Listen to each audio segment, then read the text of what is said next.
If you love Paul Harvey stories and the rest of the story, subscribe now. Ever since his childhood in Troy Grove, Illinois, Jimmy Butler was ridiculed, mostly because of how he looked.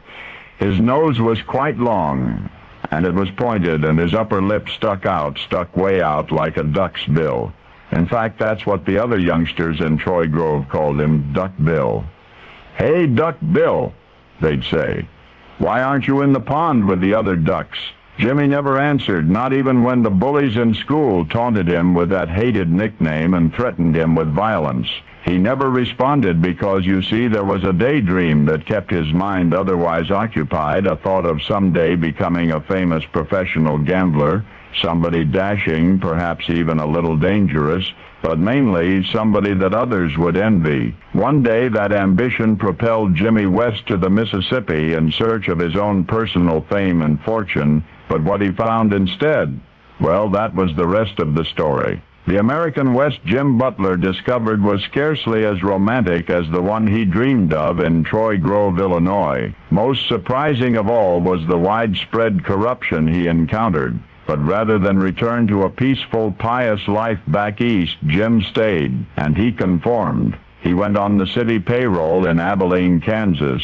He was supposed to rid the town of gambling and prostitution, but within weeks he was collecting protection money from gamblers and pimps.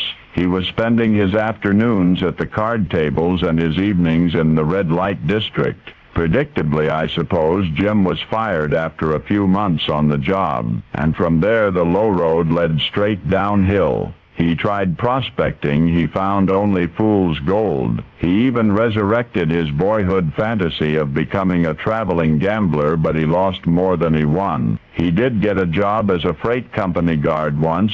He was a freight company guard, and he did manage to shoot a rancher who got into an argument with his employer, but the rancher was unarmed, and Jim was hiding behind the calico curtain when he plugged him. So Jim was unemployed again. As a matter of fact, for that little encounter, Jim barely escaped a murder conviction. Toward the end of his life, he was often arrested, but only for vagrancy. No visible means of support, the complaints always read. Then one day, when he was not quite 40, he was playing poker and somebody shot him dead. Now, the strange thing is that you've known Jim all your life. At least you've known the person into which he was transformed by an imaginative magazine writer more than 100 years ago. He was transformed into somebody else before you read about him. The writer's name was George Nichols. Probably he would never have written a word about Jim except for that unkind nickname which Jim had been called as a boy, or should I say, the way Jim kind of turned it around. It was just such a good nickname that George Nichols could not resist building a hero around that name. By now you know the lad from Troy Grove, Illinois was anything but a hero. But that's the way he ended up in the pages of fiction, a real hero for the narrow. Well, drifter James Butler Hickok could not stand being called Duck Bill, so they changed the name to Wild Bill Hickok.